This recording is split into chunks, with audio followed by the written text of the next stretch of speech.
welcome to G Fun Facts Online. For millions of us, home isn't a sanctuary, it's a battleground. Sneezes, itchy eyes, a constantly stuffy nose. The enemy is an invisible cloud of dust mites, pet dander, pollen, and mold. For years, we've fought back with vacuums and filters. But what if we could fight back, not just by trapping these invaders, but by destroying them with light? Today, we're exploring how health technology is harnessing the power of ultraviolet light to neutralize allergens at the molecular level, promising a future where cleaner air is an engineered reality. To win this war, you first need to know your enemy. We're talking about what some call the four horsemen of indoor allergies. First, dust mites. The problem isn't the mites themselves, but the allergenic proteins in their waste. They thrive in our mattresses and carpets, feeding on dead skin cells. Second, pet dander. It's not the hair, but tiny proteins from an animal's skin, saliva, and urine. The cat allergen, FeL-D1, is particularly sticky and can stay airborne for hours. Third, mold spores. These tiny reproductive cells from fungi flourish in damp places like bathrooms and basements, and when inhaled, trigger allergic reactions. And finally, pollen. Even though it's an outdoor allergen, it's an expert infiltrator, coming in on our clothes and through open windows, settling into our homes for the long haul. The traditional approach is to clean constantly and use high-efficiency particulate air, or HEPA, filters. A true HEPA filter is a marvel, trapping 99.97% of particles down to 0.3 microns in size. It's incredibly effective at capturing dander, pollen, and mold spores. But this strategy has a crucial weakness. HEPA filters trap, but they don't kill. Living organisms like mold spores remain alive on the filter, which could, under the right conditions, become a breeding ground. More importantly, many allergens, like the proteins from pet dander or dust mite waste, aren't alive to begin with. You can't kill a protein. The allergen remains potent, even when captured. This is where we need a paradigm shift, from simply trapping the enemy to actively neutralizing it. This is where ultraviolet light enters the picture. You've probably heard of UVA and UVB light from sunscreen bottles, but there's a third, more powerful type, UVC. This is the shortest, most energetic part of the UV spectrum. Fortunately for us, it's almost completely absorbed by our atmosphere. I say fortunately, because UVC is a germicidal powerhouse. Its ability to kill microscopic organisms isn't some new age discovery. It's a technology that has been trusted for over a century. Hospitals use it to sterilize operating rooms, and entire cities use it to purify drinking water. The key to its power is its specific wavelength. Most germicidal applications use light at 253.7 nanometers.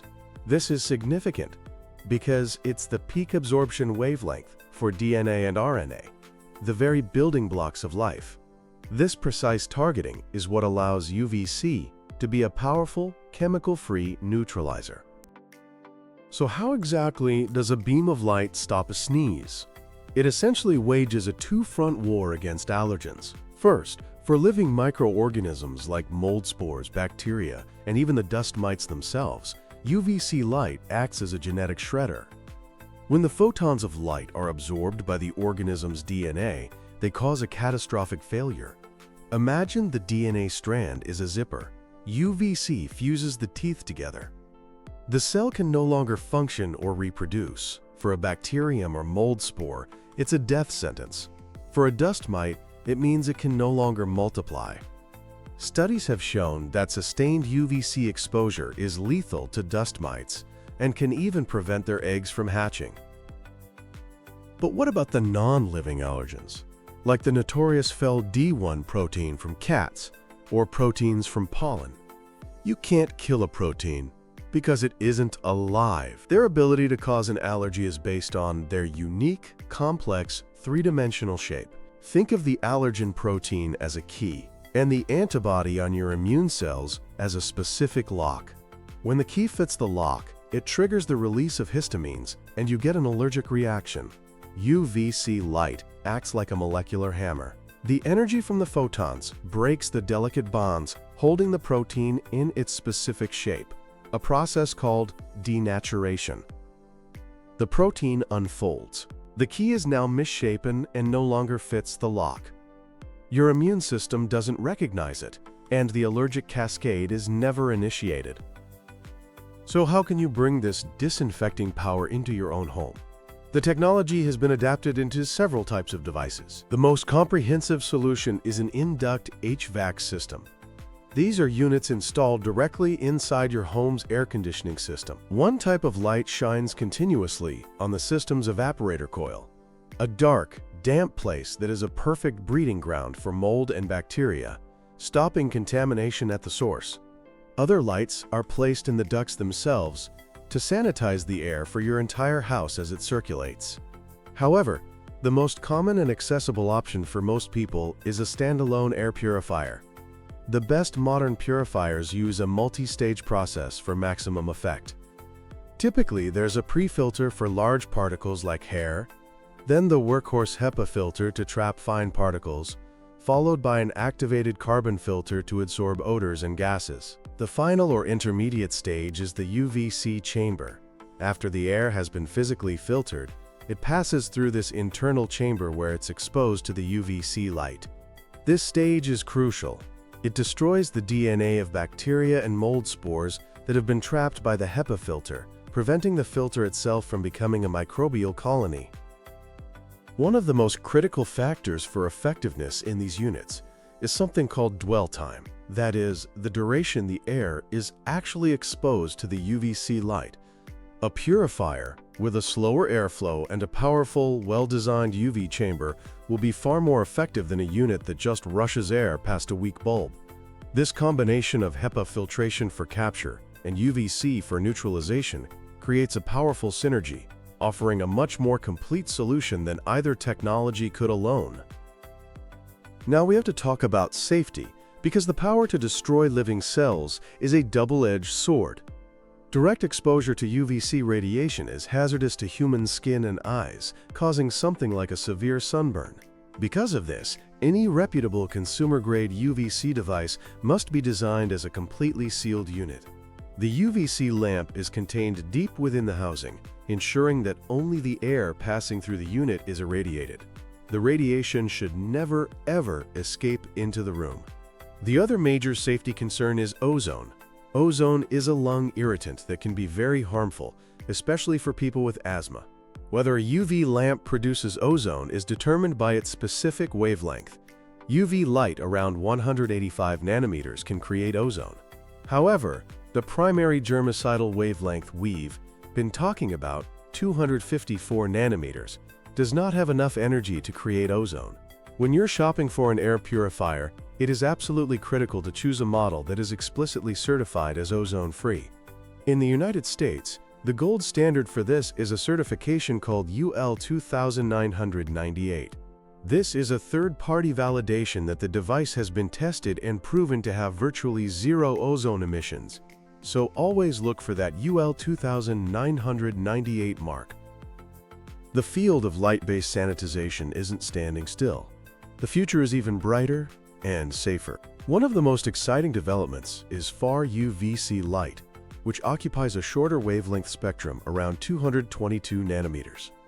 The magic of 222 nanometer light is that while it's still highly effective at inactivating germs and allergens, it has a very shallow penetration depth. Numerous studies have confirmed that it cannot penetrate the outer, non-living layer of human skin or the tear layer of our eyes to reach sensitive cells. This means it's safe for use in occupied spaces.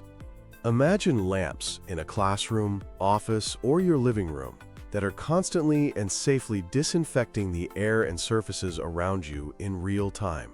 This technology is already being used in some commercial settings and will likely make its way into our homes as costs come down. The other big revolution is the switch from traditional mercury vapor lamps to UV circa LEDs. Just as LEDs have taken over visible lighting, they are set to do the same for disinfection. UV-Circa LEDs are more durable. They contain no toxic mercury. They turn on instantly, and their small size allows them to be integrated into all sorts of smart devices. This leads to the ultimate vision, a truly smart home where air quality sensors detect a spike in pet dander, which automatically triggers your HVAC system's integrated Far-UVC cycle, while your robotic vacuum is dispatched to the area for cleanup. All of this happening seamlessly in the background. In conclusion, the battle against indoor allergens is undergoing a massive technological shift. We are moving from the endless manual chore of cleaning and trapping to an era of active molecular-level neutralization. Ultraviolet C light, a century-old technology, has been refined and packaged for our homes, offering a way to destroy the DNA of living microbes and denature the very structure of non-living allergen proteins. By choosing safe, certified, ozone-free devices that combine UVC with HEPA filtration, we can already build a powerful defense.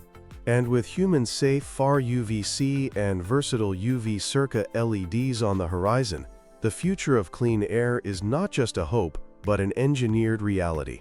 A truly sneeze-free future is being illuminated, one photon at a time. Thanks for listening to Fun Facts Online.